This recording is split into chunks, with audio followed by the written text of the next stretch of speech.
বরাবরের মতো আজকে আমরা আবারও চলে আসলাম শেফালির মার রান্নার রিভিউ দিতে। আজকে শেফালির মার রান্নার রিভিউ দিব কি বারে, শেফালির মাকে দেখতে পুরো সেটা ভাঙা লাগছে, মনে হচ্ছে যে শেফালির মারই রিভিউ দেয় আজকে। যাক, সেটা বড় কথা না, বড় কথা আছে শেফালির মা আজকে তৈরি করবে কি মাছের বারবিকিউ ও থুকু বারবিকিউ। তো চলুন আজকে দেখা যাক শেফালির মা কিভাবে তার বারবিকিউ তৈরি করে, তার সুন্দর সুন্দর কমল নরম হাত দিয়ে। প্রথমেই সেরাম সেরাম সাইজের 5টা মাছ নিয়ে নিয়েছে, বারে এই 5টা মাছ দিয়ে তৈরি করবে হচ্ছে বারবিকিউ। দেখ, আমার কাছে সেটাও বড় কথা না, বড় কথা হচ্ছে শেফালির মা তার নিজ নরম কমল হাত দিয়ে টিউবওয়েলের পানিতে মাছগুলো সুন্দরভাবে পরিষ্কার করে নিচ্ছে। বারে তাহলে ভাবক রান্নাটা কিরকম হবে, ও থুকু বারবিকিউটা কিরকম হবে। তো বলতে না বলতে শেফালির মা সমস্ত মাছগুলো পরিষ্কার করে নিচ্ছে। পরিষ্কার নেওয়া শেষ হয়ে গিয়ে এখন শেফালির মা তার নিজ হাতে মশলাগুলো সবকিছু মাপ ঠিক করে নিচ্ছে, কারণ বারবিকিউটা জানে পুরো সেটা ভাঙা হয় দাদা। আর এই বারবিকিউ এর রিভিউ আমি নিজে দেবো, কিন্তু বারবিকিউ এর রিভিউ কি দেবো শেফালির মাকে দেখে আমার মাথা খালি গুলিয়ে যাচ্ছে।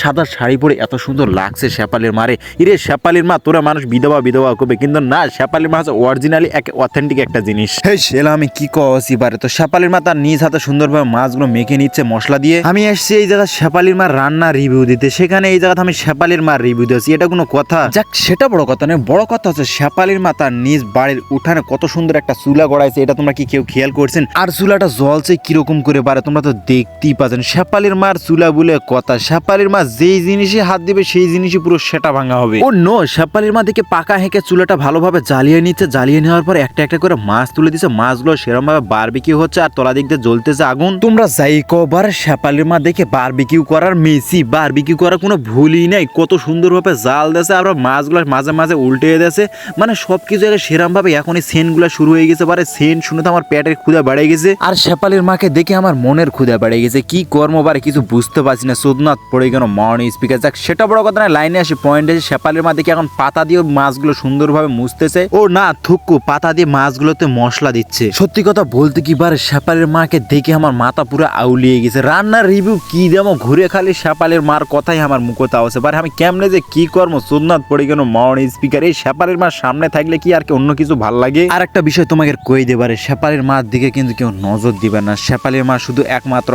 আর জিনিস মানে শুধু আর। তোমরা দেখো সমস্যা নাই, কিন্তু কেউ নজর দিবেন না। যাক, সেটা বড় কথা না, বড় কথা আছে বলতে না বলতে শেফালির মার বারবিকিউ পুরো রেডি করার পাতার উপর বারবিকিউ গুলো রাখতেছে একটু স্পেশাল ভাবে। শেফালির মা এত কষ্ট করে বারবিকিউ করছে, আর সেটার একটু ডেকোরেশন হবে না, এটা কখনো হয়েছে? দেখতে পাচ্ছেন শেফালির মা মাছের উপর কত সুন্দর জামির থুছে, আবার বিভিন্ন রকমের কাঁচামরিচ থুছে, আর একটু বিভিন্ন রকমের আইটেম করছে। আমার জন্য সব মিলিয়ে বলতে গেলে কি দাদা, পুরো সেটা ভাঙা হয়েছে। আর রান্নার রিভিউটা আমি নিজে করছি, পুরো অস্থির লাগছে খাইতে। শেফালির মা মানে আমার কাছে সেই স্বাদ দাদা।